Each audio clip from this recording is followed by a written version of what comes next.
ప్రధాని నరేంద్ర మోదీ నాయకత్వంలో దేశం పురోగమిస్తుంటే అసమర్థ పాలనతో రాష్ట్రం అధోగతి పాలవుతుందని బీజేపీ జిల్లా అధ్యక్షుడు గంగాడి మోహన్ రెడ్డి ఆరోపించారు. రాష్ట్రంలో పాలకులు మారారు కానీ పాలన ఏమాత్రం మారలేదని, ప్రజలను నమ్మించి మోసం చేయడంలో కాంగ్రెస్ బీఆర్ఎస్లు రెండు ఒక్కటేనన్నారు. సిద్దిపేట జిల్లా కేంద్రంలోని బీజేపీ జిల్లా కార్యాలయంలో ఏర్పాటు చేసిన మీడియా సమావేశంలో మాజీ జిల్లా అధ్యక్షుడు శ్రీకాంత్ రెడ్డితో కలిసి మోహన్ రెడ్డి మాట్లాడారు. మిగులు బడ్జెట్తో ఉన్న రాష్ట్రాన్ని కేసీఆర్ అప్పులపాలు చేస్తే దాన్ని రేవంత్ రెడ్డి రెట్టింపు చేస్తున్నాడన్నారు. సంక్షేమ హాస్టళ్లలో కల్తీ ఆహారంతో ఇప్పటికీ 40 మందికి పైగా విద్యార్థులు మరణించారని, కనీసం విద్యార్థులకు నాణ్యమైన భోజనం అందించలేని స్థితిలో కాంగ్రెస్ ప్రభుత్వం ఉందని దుయ్యబట్టారు. రేవంత్ రెడ్డి ఎన్నికలకు ముందు పీసీసీ హోదాలో అమలుకు నోచుకోలేని అనేక హామీలు ఇచ్చి ప్రజలను వంచారని ఆరోపించారు.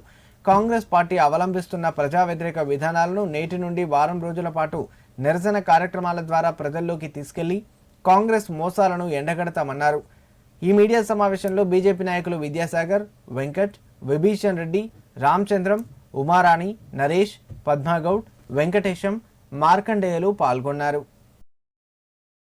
మరి మొన్ననే చూసినాం మనం పార్లమెంట్ ఎలక్షన్స్లలో ఇలా భారతీయ జనతా పార్టీని 30% ఓట్లతోని ఈరోజు 8 మంది ఎంపీలను, మరి కాంగ్రెస్ 8 మంది అయితే ఇలా భారతీయ జనతా పార్టీని కూడా ఇలా 8 మందిని ఎంపీలను గెలిపించి ఇలా ప్రధాన ప్రతిపక్షంగా ఇలా ప్రజలందరూ కూడా భారతీయ జనతా పార్టీని ఎన్నుకోవడం జరిగింది. అదేవిధంగా ఈరోజు మెదక్ పార్లమెంట్లో ప్రజలందరూ కూడా ఆశీర్వదించి మరి రఘునందన్ రావు గారిని కూడా ఎంపీగా గెలిపించడం జరిగింది.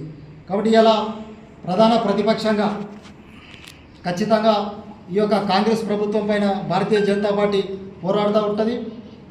మరి ఈ వారం రోజుల పాటు ఈ యొక్క నిరసన కార్యక్రమాలతో పాటుగా రాబోయే రోజులలో కూడా ప్రజలందరినీ కూడా ఈ సందర్భంగా ఒకటే విజ్ఞప్తి చేస్తూ ఉన్నాం.